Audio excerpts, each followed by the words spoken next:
Pengalaman yang paling seram masa awal-awal dapat tahu yang boleh nampak benda tu. Because sebelum tu you tak tahu kan sama ada you nampak benda tu real ke apa ke. So sampailah ada satu hari tu you rasa macam benda tu ada dekat. Sebab sebelum ni aku takkan senang nampak tau. Dia cuma rasa macam dia telinga tu akan berdesing. So rasa macam benda tu ada dekat apa, tapi tak pernah nampak. So sampailah satu hari tu ni masa bujang lah. Biasa kita keluar lepak. Masa tu umur 17, 18. Tu sekarang dah 42 kan. So tapi even sebelum tu pun my mum bagi tahu masa aku kecil aku ni selalu menangis malam. Kalau nak tidur tutup lampu mesti aku menangis. Okay, masa tu kita orang tinggal dekat quarters tentera Kelanggit. Okay, my dad dia ex army. So mak cakap setiap malam tak tidur, taruh lampu tutup lampu, menangis. Tutup lampu, menangis kan. So kebetulan jiran tu dia pun tentera, tapi orang dulu-dulu kan pandai-pandai macam ubat-ubat orang lah, buat something kan. So my mom cakap one night tu dia datang, dia isap gudang garam tau. Isap gudang garam, so I tengah nangis.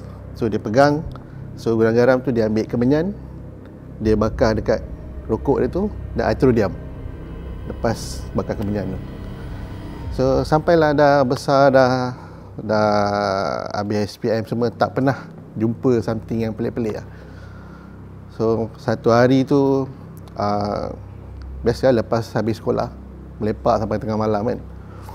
So my mum punya rumah, my mum suka tanam pokok-pokok besar-besar, pokok bunga yang tinggi-tinggi kan, pokok-pokok buah. And dia suka siram pokok tengah malam. Itu memang kebiasaan dia.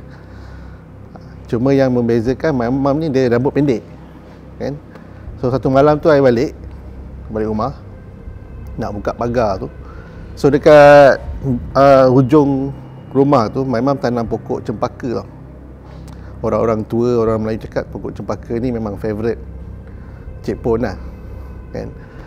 So I nampak macam ada perempuan dekat pokok tu. So my first thought is mak aku ni tengah siang pokok malam buta ni kan.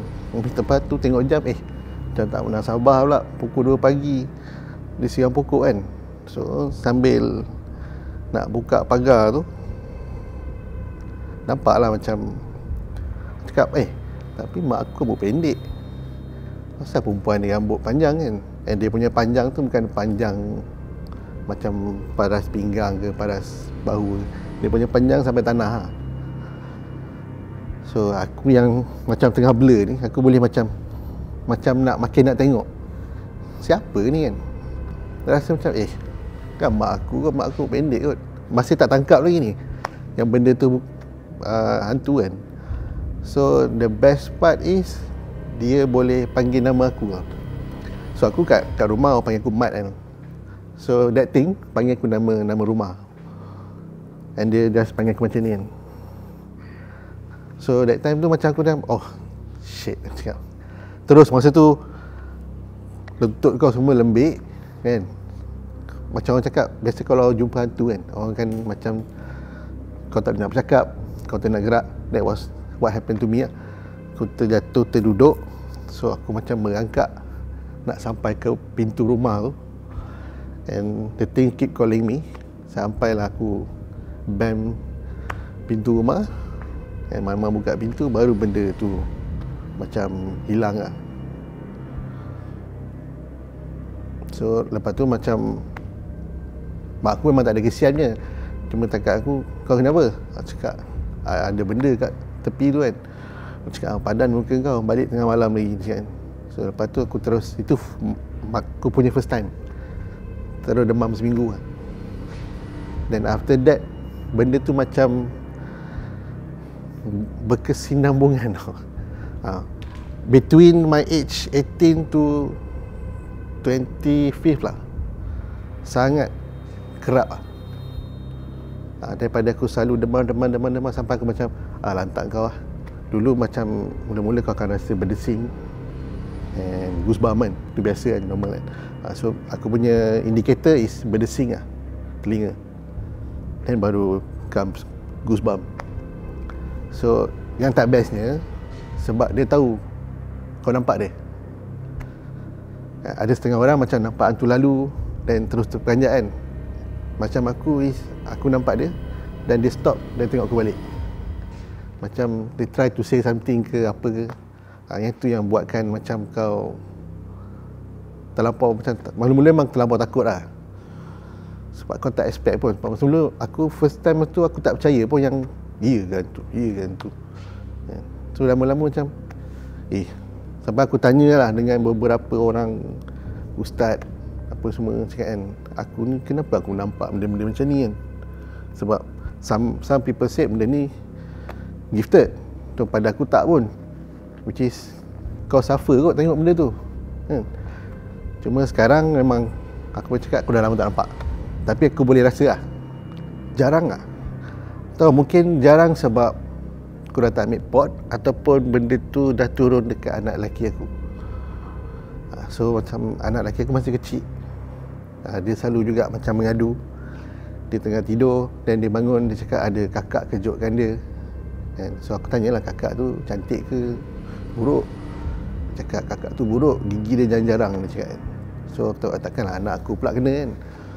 So jadi jarang lah. Cuma kadang-kadang kalau aku pergi satu tempat, aku bukan nak scan, tapi malam aku pergi hotel ke, aku pergi mana-mana, aku akan dapat rasa tempat tu tak best.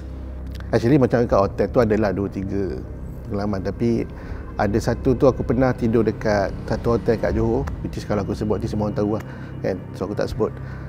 Which is aku pergi sebab outstation kerja, and aku check in, the moment aku masuk aura dah tak best. Hotel tu best, hotel tu memang hotel yang semua orang tahu, and depan hotel tu pun orang tahu tempat tu tempat apa, tempat orang lepak-lepak semua kan. So nak jadikan cerita, hotel tu aku booking untuk satu malam sebab aku ada meeting kat Johor. The whole night aku tak tidur kat bilik pun, aku tidur kat lobby. Aku bawa phone, aku bawa charger, aku cocok kan. Aku duduk dekat sofa, aku lepak sampai pagi. Sebab dekat bilik aku tu memang tak best. Sebab aku dapat rasa aura yang tak best tu. Orang mandi kat bilik air kan. So kat langsir biasa, kalau kata aircon kau buka kuat mana kau pun tak mungkin langsir boleh terselak kan. So and one of pengalaman aku dekat Awana Genting, masa tu aku baru kahwin dengan wife aku. Kita orang duduk tingkat 9, which is yang cermin belakang ni, langsir, memang menghadap ke arah hutan lah, bukit lah. So dia tak ada apa-apa koridor pun kat situ. Tapi macam mana kau boleh nampak ada tangan boleh selak langsir tu tengah malam, melainkan kalau kat belakang tu ada tempat kau berdiri ke apa kan. Dan tingkap tu tak buka pun, tapi ada tangan perempuan yang boleh selak langsir macam tu, macam ada orang, tapi belakang tu tak ada apa. So benda-benda macam tu lah yang buatkan macam aku jadi bila nak pergi check in mana je, aku akan wife aku tahu perangai aku. Kalau aku pergi check in mana hotel, aku akan automatically aku akan sendiri akan macam ni tak okey, ni okey, ni tak okey. So far kalau yang gangguan-gangguan kat tempat-tempat macam tu, aku tak rasa lah diorang cuba communicate. Diorang cuma nak bagi tahu yang presence diorang, yang diorang ada kat situ, and ni tempat diorang, itu je lah. Cuma maybe salah satu pengalaman yang aku rasa dia bagi warning lah pada aku. Masa tu kita orang photoshoot untuk cover buku first buku aku, cerita seram. So kita orang shooting dekat kubur lama dekat Dewan Bahasa dan Pustaka. Ada kubur Kristian, ada kubur Jepun, semua kubur lama kan, yang more than 100 years punya kubur kat depan tu. Kalau kau pernah pergi kat situ ada stand. So kita orang shooting petang. So kita pilih kubur lama lah, yang kubur Jepun lama. So masa tu fotografer tengah cari angle yang best lah nak ambil, macam aku duduk atas the tombstone, and sambil pandang which angle, and one of the another guy yang untuk buat props tu semua tengah ada. Dan masa aku tengah isap rokok, sebelum shoot tu dia orang tengah cari spot menarik, so aku isap rokok, so aku main just throw the puntung rokok away macam tu je lah kan. So dekat area kubur tu ada satu pondok yang macam orang jaga kawasan yang kutip-kutip sampah, and dia jaga kawasan tu kan. So masa nak balik tu dia macam marah-marahkan aku tau. Sebenarnya aku tak faham because I think she speak in Tamil. So aku cakap sorry nanti I tak tahu apa kan. Tapi dia marah-marah aku kan. So aku cakap okey lah. So dah balik habis syuting. Malam tu tak boleh tidur. And in between kau macam tengah nak lena, antara lena tak lena tau biasanya. Antara kau nak tertidur and sedar. There's macam budak kecil, not macam budak kecil lah, dalam umur 12-11 tahun, a white girl pakai gaun putih dengan darah-darah. Dia marah aku sebab aku buang puntung rokok masa dekat kubur tu. Masa dalam between aku yang antara nak tidur dan terlena tu kan, antara sedar tak sedar. So dia macam datang, aku tak tahu dalam mimpi ke dalam reality ke, tapi dia in between. So dia macam, dia marah aku dalam, aku tak faham apa yang dia cakap, cuma dia macam bagi tahu aku, dia tunjuk dan tempat tu semua macam. So aku faham macam, oh tadi aku buat something yang macam aku buang puntung rokok kat tempat dia, mungkin dia marah ke apa kan. So benda tu dua hari berturut-turut aku kena. Tapi aku tak adalah pergi balik kat tu. So aku tak adalah pergi balik tempat kubur tu minta maaf ke apa kan. Cuma benda tu hilang macam tu lah. Tapi 2 malam tu memang dia macam marah lah. Kenapa kau buat macam ni? Di tempat aku, kenapa kau buang puntung rokok ni semua kan. So aku cerita dengan fotografer. Fotografer cakap masa nak shoot gambar tu pun dia dah rasa macam, dia rasa macam dia punya bahu dah berat semua kan.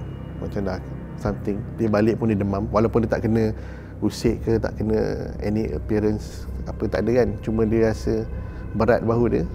So besoknya dia demam. And masa kita pergi second shooting untuk buku kedua, which is a abandoned house dekat Bukit Tungku. So kita orang menyelinap masuk tempat tu, tak masuk tau. Rumah-rumah lama dekat Bukit Tungku yang dah abandoned, yang dekat lereng-lereng kaki-kaki bukit tu, macam old quarters tau, yang old British punya quarters tu kan, yang kerajaan lama kan. Dia letak macam tape lah, dia tak boleh masuk. So kita orang cakap ini best, yang tempat tak boleh masuk kita masuk kan. So rumah tu sebab dia lereng bukit, so kau kena masuk ke bawah, which is ni tingkat atas. So kau turun tangga tu akan pergi ke second floor lah, which is memang betul-betul kat lereng bukit. Tapi rumah tu dah abandoned, dah pecah-pecah dinding, so kau boleh nampak all the forest, semak apa semua kan. Dekat situ pun out of sudden, macam kau masuk je bawah tu, kau tu rasa macam satu benda yang berat tau. Kita tiga-tiga orang masuk, semua rasa benda yang sama. Berat dekat bahu, dan kepala rasa berat, pening, nak muntah. So yang satu rumah tu, tiba-tiba kat bawah tu dia keluar, aku tak tahu, mungkin tu sarang dia lah, sarang which is kelawar. Bila kau masuk, the whole kelawar keluar daripada second floor yang dah abandoned tu. Itu kita orang keluar balik, pergi cari rumah lain. Macam dia tak bagi kot, tak tahulah kan. Then balik pun semua demam. Tapi sebab tu siang, so mungkin dia orang tak tunjukkan diri kan. Satu yang mungkin paling real lah, paling real masa sebelum LPT ada. So aku asal Terengganu. So kalau kita nak balik kampung dulu kena ikut jalan lama tau. So daripada KL tu kena keluar ke Karak. Ni bukan cerita Karak lah kan. So aku dengan kawan aku balik cuti. So daripada KL lalu Karak, lalu everything, semua jalan lama tu kan. Sampailah satu tempat dekat Dungun ni. Okay. Dungun ni ada satu hotspot tau. Hotspot untuk yang orang tahu tempat tu keras lah. Yang nama tempat tu Bukit Bauk. Which is sekarang tempat tu dia dah siap pasang spotlight, ada lampu-lampu dekat pokok-pokok. Dulu tak ada. Okay. So dalam kereta tu aku berdua je. So kita orang sambil bawa kereta tu along the way, kita orang nyanyi lah, gelak-gelak kan. And kita tak perasan nak sampai ke Bukit Bauk tu, kita masih lagi tengah huha-huha. Dan ngam-ngam sampai dekat area Bukit Bauk tu, automatically aku dengan kawan aku tu, kita orang terdiam. Which is tak plan nak diam ke ataupun nak diam ke, nak ternampak something ke. Tapi dia diam, aku diam. Dan which is, masa tu dia nampak, aku pun nampak. Kita masa tu bawa kancil lah, kancil kecil. So kau dengan depan tu macam rapat kan. So tepi tingkap aku ni ada satu, mula-mula dia kelibat. So masa daripada kelibat tu dia jadi jelas tau. Kereta ni laju tau, sebab aku tahu kawan aku ni dah frightened gila, tapi dia tak bercakap, dia tekan minyak je. Tapi selaju kereta tu, yang perempuan kat tepi tu, along the way tu, kat kereta, sama lah, dia macam ikut sama tau. Which is yang jadikan benda tu pada aku macam kurang hajar punya takut, sebab dia memang belah aku. So dekat dalam 5 minit juga, sebab jalan Bukit Bauk tu kau akan jumpa lampu bila kau sampai dekat Bandar Dungun, baru kau jumpa lampu. Okay, lampu jalan lah. So dalam keadaan laju dengan corner dekat Bukit Bungkau tu, benda tu ikut selari dengan kereta kau. Dia ikut selari sampailah kau jumpa pekan yang ada lampu jalan, dia terus hilang macam tu je. So kita orang tak bercakap apa pun sampai ke Kuala Terengganu. Dia pun sampai Kuala Terengganu, dia tidur rumah aku, dia tak balik rumah. Besok baru kita orang buka mulut lah cerita semalam. Sebab mungkin pada aku seramat, cuma rupanya sebelum aku nampak, kawan aku yang drive tu nampak dulu. Dia cakap benda tu yang aku nampak mungkin dah macam ni, tapi sebenarnya dia daripada driver lagi. Dia macam terbang ikut kawan aku yang drive tu, and sambil menyeringai dekat cermin tu, zup, dia hilang, dia duduk kat sebelah sini. So aku nampak masa duduk kat situ je. Rupanya kawan aku dah nampak daripada sebelah, lalu tepi dia. So pada aku masa tu memang 2 minit ataupun 3 minit yang paling sial lah dalam hidup. Sebab kita fikir masa tu, ni kalau accident confirm mati. Sebab dia bawa laju gila, dah takut kan. Dan Bukit Bauk tu jalan adalah jalan bukit yang turun naik corner. So benda tu bila kita ingat balik sekarang memang macam gelak lah, rasa macam bodoh pula kan. Tapi kalau kau ada kat tempat aku masa tu, mungkin kau akan rasa macam kau tak tahu nak buat apa lah. Banyak juga jumpa tanya 2-3 orang, aku lebih kot 2-3 orang. So dia cuma cakap benda ni sebab bukan aku yang pergi cari dan cuba nak buka hijab untuk tengok. Dia cakap kau sendiri yang dah nampak. Bukan kau pergi cari macam mana cara nak buka hijab, ataupun kau pergi belajar benda macam mana nak nampak benda ni. So macam aku cakap tadi lah, mula-mula ustaz tu pun cakap ini maybe kau punya, kau gifted ada dia sixth sense. Which is pada aku tak nak pun sixth sense ni. Sebab benda tak best. Kau nak best nampak tu. Masa kita launching buku, okay, aku tulis trilogi cerita seram lah. The first book, second and third. So every time masa kita orang buat launching, so ada meet and greet session untuk signing session kan. Kalau out of 10 yang minta sign, 9 akan tanya, bang best lah bang nampak hantu. Aku cakap tak tahu kat mana best, cuba kau nampak. Kau nampak? Cakap tak pernah. Aku cakap benda ni tak best. Cakap tak best langsung. Dia membuatkan kau rasa macam setiap masa kau rasa keliling kau ni ada. Pada masa itulah aku rasa selalu macam aku pergi tempat, aku rasa ada ni, ada ni. Sebab aku senang meremang kan. Bila meremang atau berdesing, aku cakap sialah, adalah benda ni. So kalau macam pergi setengah tempat, kawan-kawan aku selalu bergurau, cakap, dia suka, check lah ada tak? Check lah ada tak sebelah aku? Aku tak boleh nampak benda tu macam duduk sebelah kau. Even sampai ada satu kawan aku minta tolong, dekat Seri Kembangan, which is satu bank ni lah, branch Cawangan Bank. Dia cakap, dia call aku, "Jam, boleh tak tolong tak?" He's a Chinese guy. "Jam, boleh tak tolong, boleh tak? I dengar you boleh nampak hantu, boleh datang branch tak? Itu staff kena kacau hantu lah." Aku cakap, "Weh, kau ingat aku apa? Ingat aku Darul Shifa ke apa nak pergi lalu hantu?" Cakap, "Aku tak boleh ubat orang ataupun halau hantu." Aku cakap, "Aku boleh nampak kalau dia nak tunjukkan diri. Aku tak boleh pergi dan terus nampak." Cakap kan, "That's not my, aku bukannya orang yang belajar benda tu." So dia cakap, "You tak boleh tolong." Cakap, "Aku try lah pergi. Sebab kalau aku try pergi, aku boleh cakap benda tu ada tak ada je lah." Cakap kan, aku nak cakap dia suruh keluar, aku tak reti. So dia cakap staff 3 bulan sakit. Staff dia 3 bulan jatuh sakit sebab masuk bilik filing, ada perempuan pakai baju kurung, muka pucat, duduk kat dalam tu every day. Tapi check CCTV semua tak ada, tak nampak. So that Chinese staff tu dah 3 bulan sakit.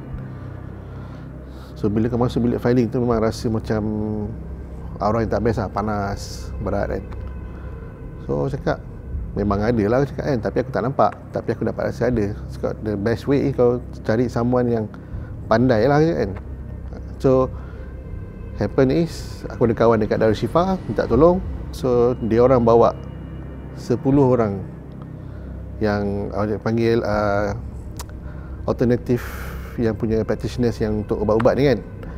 So that guy datang seorang ustaz with another 10 yang consider macam ustaz level intern lah. So masa datang tu dia cakap, "Oi, tak cukup lah." Dia cakap, "Apa yang tak cukup?" Kita sekarang ada 15 orang, tak cukup. Dalam ni banyak." Dia cakap, "Ramai." Cakap, "Tu nak buat apa ramai-ramai?" Cakap kan, bukannya kita nak bawa seorang satu keluar. Cakap, "Tak boleh sebab kita nak kena baca something which is kena sama ramai dengan dia sebab nak suruh dia keluar." Cakap, "Dan kena panggil orang lain lah." Cakap. Dia tak cakap apa ramai, cuma dia cakap ramai dah macam kampung kat dalam bilik filing tu saja. Itu macam laluan dia tau. So that's why that Chinese guy yang sakit tu nampak perempuan tu kat dalam bilik filing.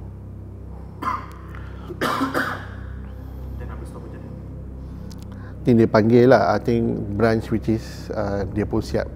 Dia cakap dia buat report to HQ panggil another team from Darul Shifa lah, from this agency lah, datang buat doa selamat lah, buat sembahyang hajat lah. Dia even panggil Chinese punya monk, panggil Hindu punya sami kan. So semua tiga-tiga semua buat, even yang from the church pun datang. So sebab dia orang tak tahu, sebab that Chinese guy kelakar, dia cakap, "I rasa tu hantu Melayu lah je sebab dia pakai baju kurung." Aku cakap, "Macam mana dia tahu?" Cakap, "Macam mana dia tahu? Mana tahu dia hantu Cina, hari tu dia mati pakai baju kurung." Betul juga dia kan. So dia orang buat benda tu dalam a week lah. A week. Which is berhasil lah. Slowly lah, sebab dia tak boleh one time you buat, sebab dia cakap benda tu dah macam tempat dia orang tinggal. Which is I pelik kenapa baru hari tu dia keluar. Maybe ada buat something yang langgar tempat dia ke apa kan, kita tak tahu kan. So benda macam tu lah, bila kawan-kawan call tanya, cakap every time kawan kau cakap, "Aku tak ubat orang lah." Cakap, "Aku mana pandai ubat orang nak keluar hantu. Aku nampak orang kena rasuk pun aku lari." Cakap kan, takkan aku nak pandai-pandai pergi buat kita tak pandai kan. Kita just nampak. Which is I very thankful lah sekarang aku dah tak nampak. Tapi masa anak aku nampak benda-benda tu, aku macam risau jugalah, sebab aku takut benda tu bawa dia sampai kebesaran. So sekarang umur dia pun dah 17. So aku tanya dia pun, dia cakap dia tak ada nampak lagi lah. I think masa dia dah sekolah menengah, dia dah tak nampak sangat kot. Tapi maybe dia macam still macam aku boleh rasa lah. But until now still boleh rasa kalau benda tu ada. Sekarang macam boleh terima lah. Maybe Tuhan nak bagi kau nampak, sebab mungkin kau masa kau bujang tu nakal sangat kan. Kasih kau tengok hantu sikit biar insaf sikit. Kita pun tak tahu kan. So sekarang tak ada. Kalau nampak, hopefully tak nampak. Tak nak nampak. Tak best. Tak payah wish lah nak tengok hantu.